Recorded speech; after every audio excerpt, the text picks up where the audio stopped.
जी, अपना प्रश्न पूछे सर। हाँ, पासी जानती जी। जी जय मसीह।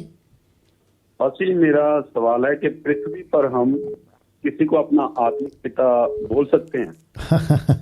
Okay okay okay, good question, बहुत अच्छा सवाल है। हाँ जी, जी जी क्योंकि ये सवाल मेरे पास कल आया है। अच्छा अच्छा और हाँ जी, मैं तो आप मतलब कि सुनता हूँ, लेकिन मतलब कि इस विषय को मतलब कि ताकि और भी लोग जाने, इसलिए मैंने ये सवाल किया है।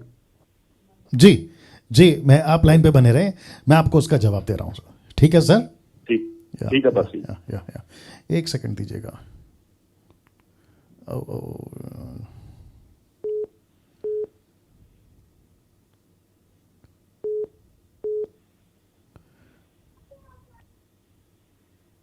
जी मिल गया। ओके, तो जितने दर्शक है कितने? ओके, 1300 से भी ज़्यादा। मैं चाहता हूं कि जितने फेसबुक पे वॉच पार्टी करिए, शेयर करिए, दूसरों तक पहुंचाइएगा। मत्ती की किताब उसका 23 अध्याय वचन 9 लिखा है, पृथ्वी पर किसी को अपना पिता नहीं कहना, किसी को अपना पिता नहीं कहना। क्यों? क्योंकि तुम्हारा एक ही पिता है और वो स्वर्ग में है। पवित्र आत्मा जो मुझको आपको दिया गया है, रोमियो की किताब उसका 8 का 14 कहता है कि उसने हमें अधिकार दिया है, अब्बा पिता, अब्बा पिता।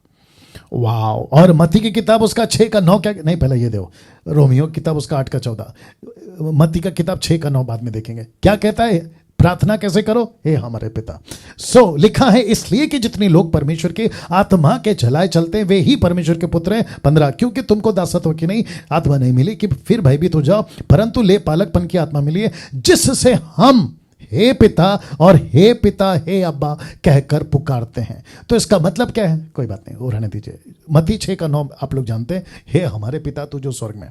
ये जो शब्द है ना भाई साहब, आप मेरे साथ लाइन में बने रहे, ये जो शब्द है ना पिता, फादर, ये सिर्फ पिता को देना है, परमेश्वर को, किसी को नहीं देना है। पास्टर को नहीं देना है, किसी बिशप को नहीं देना है, अपोस्टल, प्रॉफिट, एवेंजलिस्ट, अलहना फलाना, देसी विदेशी, अमेरिकन। और पंजाब के अंदर तो बेड़ा गर्क है, आप लोग सभी जानते हैं। वहां बहुत सारे ऐसे प्रॉफिट हैं जो खुद के चर्च को कहते हैं कि मैं अब तुम्हारा पिता हूं।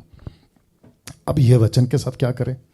अच्छा, ये कॉन्सेप्ट आया कहां से? पौलुस का एक स्टेटमेंट जहां पे वो कहता है कि बहुत सारे उसने कलीसियाओं को ओपन किया, बहुत सारे लोगों को उसने तैयार किया कि उस क्या कहते हैं, शिक्षा के क्षेत्र में मैं छड़ी के साथ आऊं, या फिर जैसे अपना पिता, किसी का पिता अपने बच्चे पे छड़ी उठाता है, वो कॉन्टेक्स्ट है वो। बाप रे। और उसको उठा के कहते हैं कि देखो, जैसे पौलुस ने कहा कि मैं तुम में से कईयों का पिता हूं, तो वैसे कहते हैं कि आत्मिक पिता हूं। आत्मिक पिता का मतलब क्या, मुझे बताइए। आत्मिक पिता का कॉन्सेप्ट बाइबल में कहां है? 5-fold मिनिस्ट्री की बात करते हैं, जितने लोग सुन रहे ध्यान से सुनिएगा। 5-fold मिनिस्ट्री की बात करते हैं, ये है अपोस्टल, ये है प्रॉफिट, ये है एवेंजलिस्ट, ये है पास्टर और ये है टीचर। अब आप मुझे बताइए, इसमें आत्मिक पिता कहां बैठेगा? कहां फिट होता है आत्मिक पिता? पौलुस को यह कहने का हक है। क्यों? क्योंकि पौलुस को जो मिनिस्ट्री मिली, जैसे अन्य, माफ करें, इजरायलियों के लिए ओल्ड टेस्टमेंट में मूसा को मिली, वैसे ही अन्य जातियों के लिए पौलुस को मिली। वो मिनिस्ट्री अलग है, हम उसकी नकल कतई नहीं कर सकते। उसकी मिनिस्ट्री यीशु ने उसको दी है, लेकिन उसके कॉन्सेप्ट को उठाकर आउट ऑफ कॉन्टेक्स्ट में जाके कि मेरे को पिता बुलाओ, आत्मिक पिता, स्पिरिचुअल मेंटर, ये टोटल गलत है। तो पृथ्वी पे किसी को पिता नहीं बुलाना है। सर बात करिए। हाँ बिल्कुल बिल्कुल पासी जी जी पासी। हाँ, जैसे मतलब कि पौलुस के लिए उन्होंने मतलब कि तीमुथियुस से बात करता है जी। हाँ जी, तो वो मतलब की चीज लेके आपने अभी बताया कि वो लेकर मतलब के लोग उठाते हैं इस वचन को लेकर के आत्मिक पिता बोला है ना। लेकिन पौलुस ने जितनी भी पत्रियां लिखी हैं, तो मैं उनके ऊपर गौर कर रहा था, उसने मतलब कि जब वो पत्री की स्टार्टिंग करता, वहां पे एक ही बात बोलता है, हे मेरे भाइयों जी, हे मेरे भाइयों। मतलब इसी बात को वो दोहराता है, हे मेरे भाइयों, हे मेरे भाइयों। राइट। पौलुस ने तो कभी मतलब इस चीज को कहा नहीं कि हे मेरे बच्चों, मैं तुम्हारा आत्मिक पिता हूँ। राइट, बिल्कुल सही कहा आपने। अब इसके साथ एक और शब्द जोड़ता हूं, इसके साथ एक और शब्द जोड़ता हूं सर, सुनिएगा।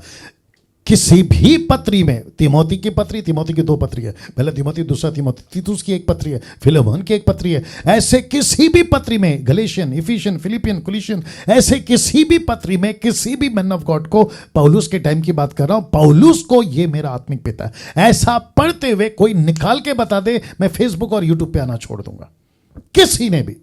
जी भैया बोलिए। हाँ जी, बिल्कुल पासी।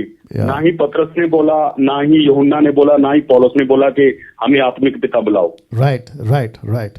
और आज हमारे पंजाब में तो, क्योंकि मैं खुद पंजाब से हूँ, बठिंडा से हूँ जी, और जी, हमारे जी। तो बहुत ज्यादा ऐसे मतलब कि चल रहा है, पापा जी पापा जी पापा जी। ये बहुत बुरा अफ्रीका से है सर, ये अफ्रीका से है। अफ्रीका के अंदर बहुत सारे चर्च के लोग अपने पास्टर को डैडी बुलाते, डैडी डैडी बुलाते, तो ये कौन से वहां से उठा के लाए हैं सर ये लोग।